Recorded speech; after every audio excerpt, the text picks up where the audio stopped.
காகங்களும் பறவைகளும் ஒரு அழகான பசுமையான காட்டுல இருந்த உயரமான மரத்துல நிறைய பறவைகள் வீடு கட்டி வாழ்ந்து வந்தாங்க. அந்த பறவைகள் எல்லாரும் ரொம்பவே சுறுசுறுப்பானவங்க. அவங்க தினமும் காலையில காட்டுல பல்வேறு இடங்களுக்கு உணவு தேடி பறந்து போவாங்க. சாயந்தர நேரத்துல தங்களுக்கு கிடைச்ச உணவை எடுத்துக்கிட்டு தங்களோட வீட்டுக்கு வருவாங்க. அந்த மரத்தோட உச்சியில ஒரு காகங்களோட வீடு ஒண்ணு இருந்துச்சு. காகங்கள் ரொம்ப சோம்பேறி. அவங்க உழைப்ப விரும்பாதவங்க. அவங்களுக்கு திருடி சாப்பிடுறது தான் ரொம்ப பிடிக்கும். இப்படி ஒரு நாள் காலையில ராணி காகம் தான் வீட்டு முன்னாடி நின்னுக்கிட்டு இருந்துச்சு. ரொம்ப பசிக்குதே. இந்த மீன் குருவியோட வீட்டுல இருந்து அற்புதமான வாசம் வருது. அந்த குருவி போய் உணவெடுத்துட்டு வரதுக்கு முன்னாடி வீட்டுல இருக்கிற பழங்களை திருடி சாப்பிட வேண்டியதுதான் அப்படின்னு சொல்லிக்கிட்டு ராணிக்காகவும் மீனுக்குருவியோட வீட்டுக்கு பறந்து போச்சு. வீட்டுல இருந்த ஒரு சோளத்தை எடுத்து திருட்டுத்தனமா சாப்பிட ஆரம்பிச்சது. அந்த நேரத்துல மீனுக்குருவி பழக்கூடைய எடுக்கிறதுக்காக தன்னோட வீட்டுக்கு பறந்து வந்துச்சு. ராணி அக்கா, என்ன இது? எதுக்காக என் வீட்டுக்குள்ள வந்தீங்க? அட மீனு, என்ன நீ இந்த நேரத்துல வீட்டுக்கு வந்திருக்க? அப்படின்னா நான் வீட்டுல இருக்க மாட்டேன், என் வீட்டுல இருக்கிற உணவை சாப்பிடலான்னு வந்திருக்கீங்க. இல்ல மீனு, எனக்கு ரொம்ப பசியா இருந்துச்சு, அதான் உன் வீட்டுல இருந்து ஒரு சோளத்தை எடுத்துக்கிட்டேன். இத வெளியே யார்கிட்டையும் சொல்லிடாத. இத்தனை நாளா ஒவ்வொருத்தங்க வீட்டுல இருந்து உணவு காணாம போனதுக்கு காரணம் நீங்க தானே? ஹே மீனு, நானும் பாத்துக்கிட்டே இருக்கேன். ரொம்ப அதிகமா பேசிக்கிட்டு இருக்க. ஒழுங்கா நான் சொல்றத கேளு. நீ யார்கிட்டயாச்சும் சொன்ன விளைவு ரொம்ப மோசமா இருக்கும் அப்படின்னு கோபமா சொல்லிட்டு ராணிக்காக தன்னோட வீட்டுக்கு பறந்து போச்சு. கலு, நான் இன்னைக்கு ரொம்ப பசியா இருக்குதுன்னு மீனு குருவியோட வீட்டுல இருந்து ஒரு சோளத்தை சாப்பிட்டேன். அந்த குருவி என்ன ரொம்ப மோசமா திட்டிடுச்சு. மற்ற பறவைகள் கிட்டையும் நாம திருடுற விஷயத்த சொல்ல போறதா சொல்லுது. ஐயோ ராணி, அப்படின்னா எல்லா பறவைகளும் எச்சரிக்கையா இருப்பாங்களே, நமக்கு திருடுறது ரொம்ப கஷ்டமா போயிடும். அந்த குருவிக்கு நாம இதை விட ஒரு பெரிய பிரச்சனைய கொடுக்கணும். அப்பதான் அது நம்மளை பத்தி வெளியே சொல்லாம இருக்கும். என் மேக நண்பன் லாலு இருக்கிறது வரைக்கும் நமக்கு எந்த கவலையும் இல்ல ராணி. என் நண்பன் கிட்ட சொல்லி அந்த குருவியோட வீட நான் தரைமட்டமா இடிச்சிடுறேன் அப்படின்னு சொல்லிக்கிட்டு காலுக்காகவும் அங்கிருந்து பறந்து போச்சு. போகிற வழியில அது ஒரு தென்னை மரத்துல இருந்து இனிப்பான இளநீரையும் பறிச்சது. அந்த இளநீரை எடுத்துக்கிட்டு மறுபடியும் தான் நண்பன் இருக்கிற இடத்தை நோக்கி பறக்க ஆரம்பிச்சது. லாலு மேகம் ஒரு உயரமான பகுதியில நின்னபடியே கடல்ல இருந்து நிறைய நீரை குடிச்சுக்கிட்டு இருந்துச்சு. தான் நண்பனை பார்த்ததுமே லாலு மேகம் ரொம்ப சந்தோஷமா கீழே இறங்கி வந்துச்சு.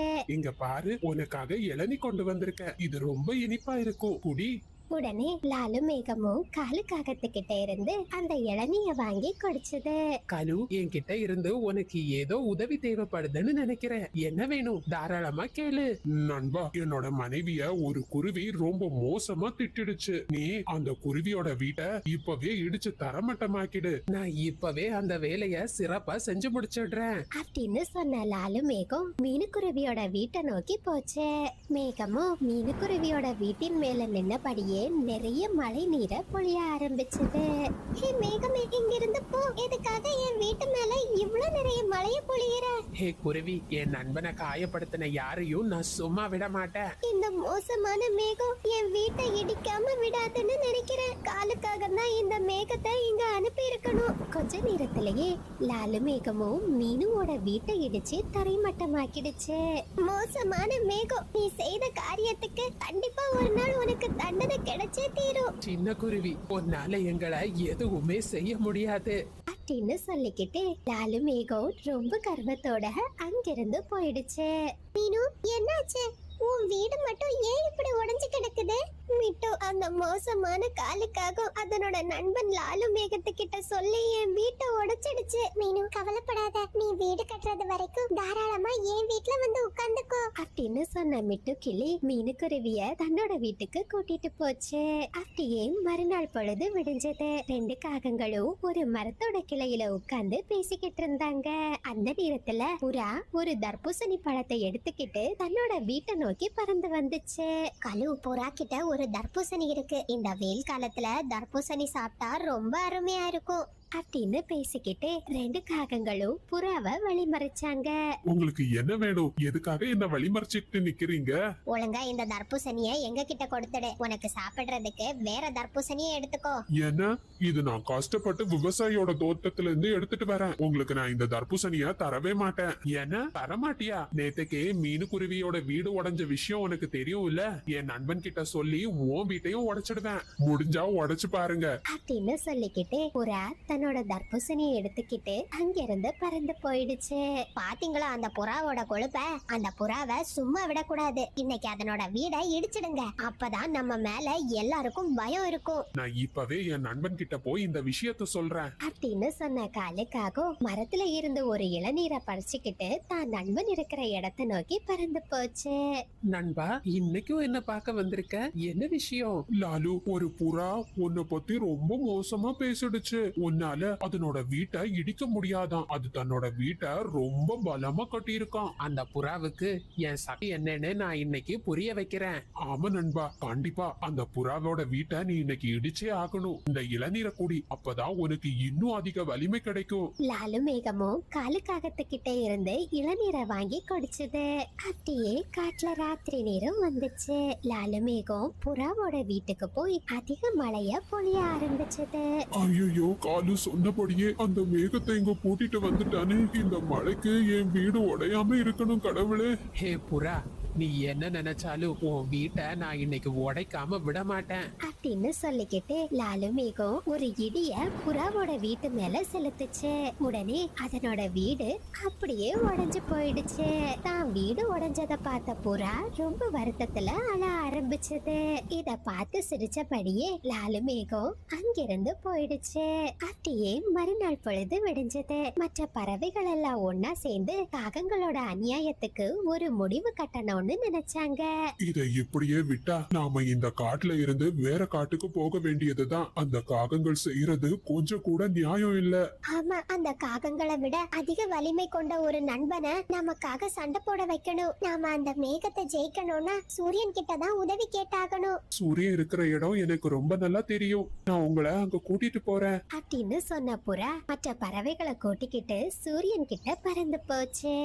சூரியனே, தயவு செஞ்சு எங்களுக்கு உதவி பண்ணுங்க. லாலு மேகம் எங்க எல்லாரையும் ரொம்ப துன்புறுத்துது. பறவைகளே, நீங்க கவலைப்படாதீங்க. இந்த மாதிரி அநியாயம் செய்யற மேகம் கண்டிப்பா தண்டிக்கப்பட வேண்டியது. நாளைக்கு மத்தியானம் என்னோட வெப்பம் அதிகமா இருக்கிற நேரம் அந்த மேகத்துக்கு நான் ஒரு பாடத்தை கத்து கொடுக்கறேன். சூரியனே, ரொம்ப நன்றி அப்படின்னு சொல்லிட்டு எல்லா பறவைகளும் அங்கிருந்து பறந்து போனாங்க. அப்படியே மறுநாள் பொழுது விடிஞ்சது. காலுக்காக வழக்கம் போல ஒரு குருவி கிட்ட இருந்து உணவை திருடி சாப்பிட ஆரம்பிச்சது.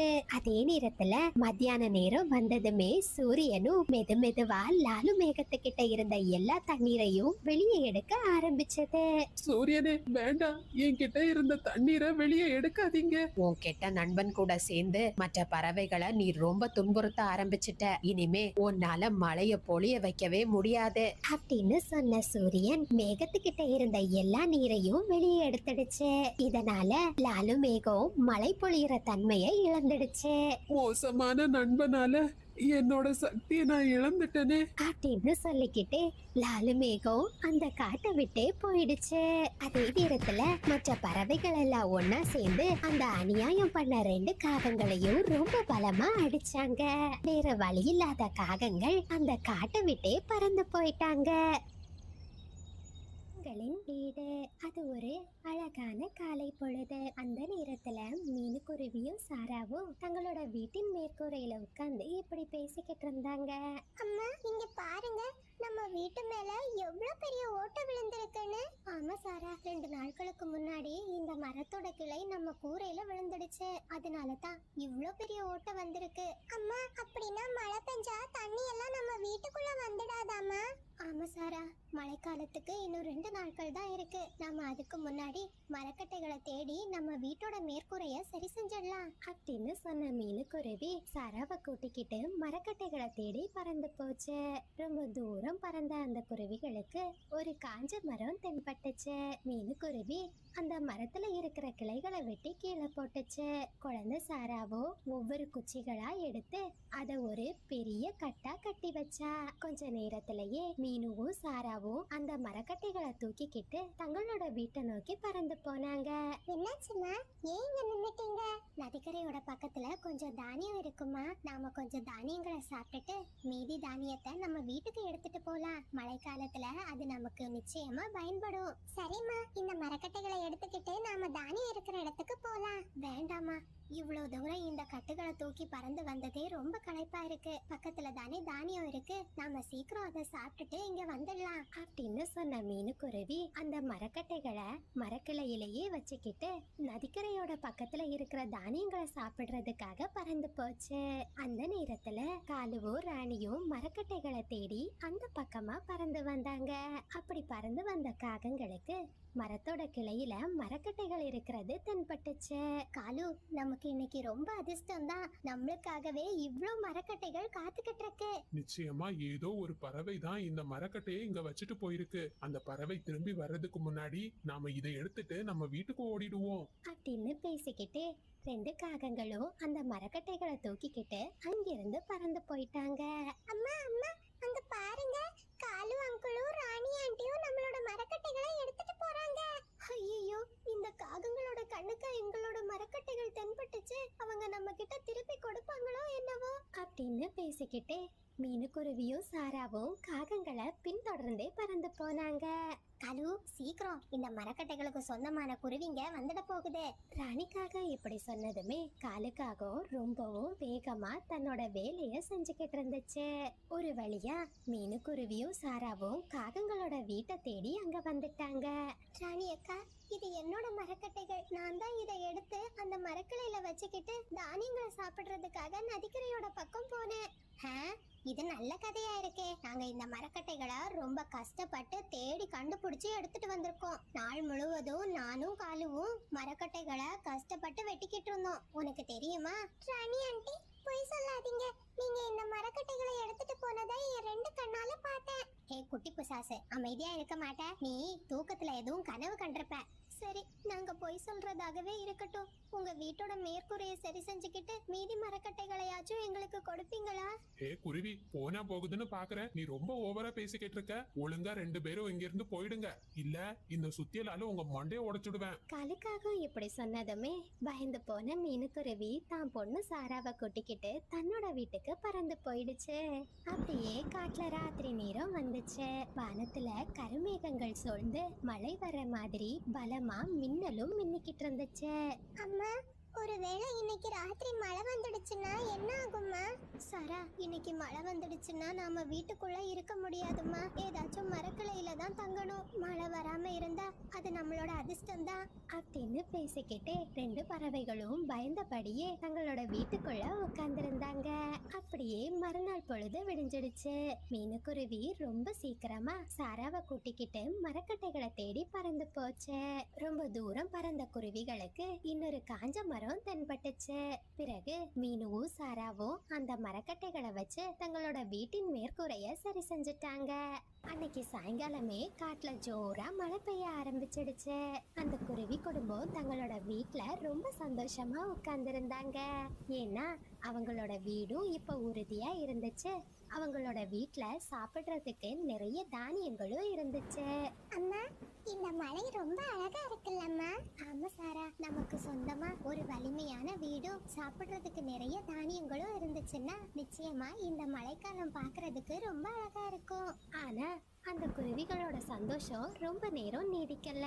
ரொம்ப பசியா இருந்த ஒரு மோசமான பாம்பு தன்னோட உணவை தேடி மீனுக்குருவியோட வீட்டுக்குள்ள வந்துடுச்சு.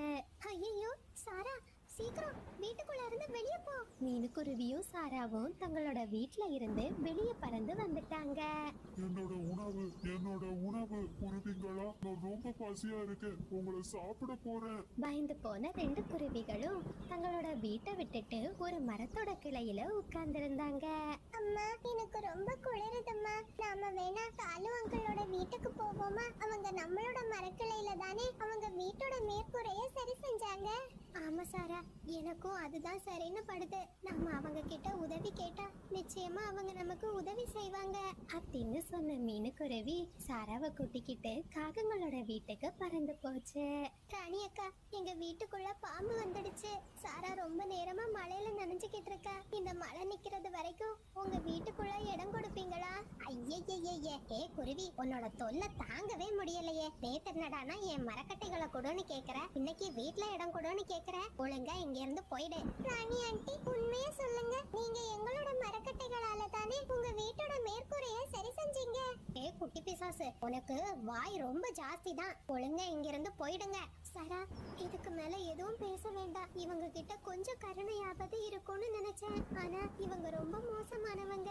வா, இங்க இருந்து போயிடலாம் அப்படின்னு பேசிக்கிட்டு மீனுக்குருவி சாராவை கூட்டிக்கிட்டு மறுபடியும் அந்த மரத்தோட கிளையில வந்துடுச்சு. எனக்கு ரொம்ப பசிக்குது, நான் இப்போ சாப்பிட்டே ஆகணும் அப்படின்னு சொன்ன அந்த பாம்பு உணவு தேடி மறுபடியும் மீனுக்குருவியோட வீட்ல இருந்து வெளியே போச்சு. மா, அங்க பாருங்க, பாம்பு நம்மளோட வீட்ல இருந்து வெளியே போயிடுச்சு. ஆமா சாரா, வா இப்பவே வீட்டுக்குள்ள போய் நம்ம கதவை இறுக்கி மூடிடலாம் அப்படின்னு பேசிக்கிட்டு மீனுக்குருவி சாராவை கூட்டிக்கிட்டு தன்னோட வீட்டை நோக்கி பறந்து போச்சு. பசியோட உணவு தேடி அலைஞ்சுக்கிட்டு இருந்த பாம்பு மெதுவா காகங்களோட வீட்டுக்குள்ள வந்துடுச்சு. பாம்பு பார்த்ததுமே பயந்து போன 2 காகங்களும் வேகமா தங்களோட வீட்ல இருந்து வெளியே போயிட்டாங்க. ஐயோ காலு, அந்த மீனுக்குருவியோட வீட்ல இருந்த பாம்பு எப்படி நம்ம வீட்டுக்கு வந்துச்சு? ஆராய்ச்சிக்கு இதுவா நேரம்? முதல்ல நாம மழை நனையாம இருக்கிறதுக்கு எங்கேயாச்சும் ஒரு இடத்தை தேடணும். என் நண்பன் பப்ளுவோட வீடு பக்கத்துல தான் இருக்கு, நாம அங்க போலாம் அப்படின்னு சொன்ன காலுக்காகவும் ராணிக்காகத்தை கூட்டிக்கிட்டு பப்ளுவோட வீட்டை நோக்கி பறந்து போச்சு. காலு, என்னாச்சு? இங்க நின்னுக்கிட்டு திரு முழிச்சுக்கிட்டு இருக்கீங்க. இல்ல ராணி, பப்ளுவோட வீடு இங்கதான் இருந்துச்சு, ஆனா அவனையும் காணும் அவன் வீட்டையும் காணும், அதான் யோசிக்கிறேன். டே நண்பா காலு, கொஞ்சம் கீழே பாருடா, நான் இங்க இருக்கேன்டா. ஐயோ பப்ளு, உனக்கு என்னடா ஆச்சு? பார்த்தா தெரியல, என் வீடு இடிஞ்சு விழுந்துடுச்சுடா, சீக்கிரம் என்ன காப்பாத்து. காலுவும் ராணியும் சேர்ந்து அந்த உடைஞ்ச வீட்டை நீக்கி பப்ளு காகத்தை வெளியே எடுத்தாங்க. உயிர் தோழா, என் உயிரை காக்க வந்தவன் நீ, உனக்கு ரொம்ப நன்றி. உங்க பாச போராட்டத்தை எல்லாம் அப்புறமா வச்சுக்கோங்க. நாம முதல்ல தங்குறதுக்கு ஒரு இடம் வேணும். வேற என்ன பண்றது?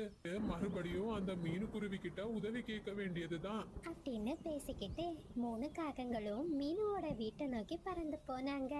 மீனு, மீனு, எங்க வீட்ல பாம்பு வந்துடுச்சு. மீனு, உன் வீட்டோட கதவை திற மீனு. ஆமா மீனு தங்கச்சி, நீ மட்டும் வீட்டோட கதவை திறக்கல, நான் இந்த இடத்துலயே குளிர்ல நடுங்கியே செத்து போயிடுவேன். அம்மா, அந்த காகங்களை நம்பாதீங்க.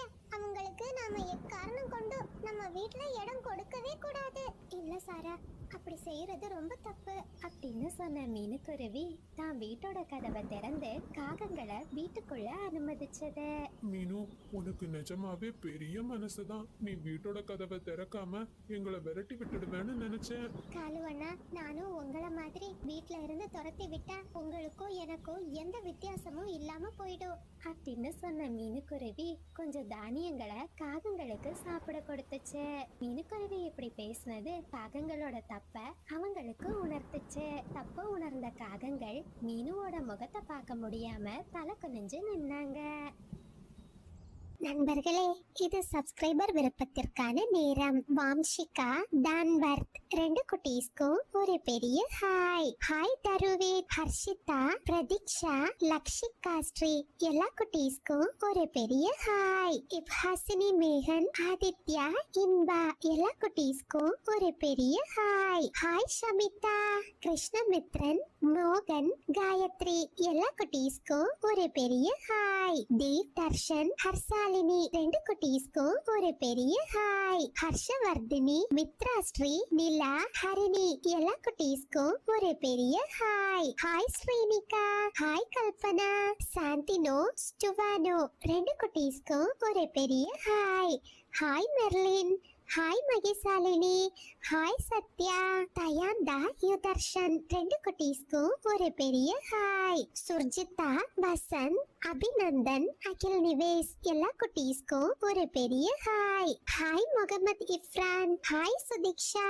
நீங்கள் அனைவரும் அளித்து வரும் அன்புக்கும் ஆதரவுக்கும் மிக்க நன்றி.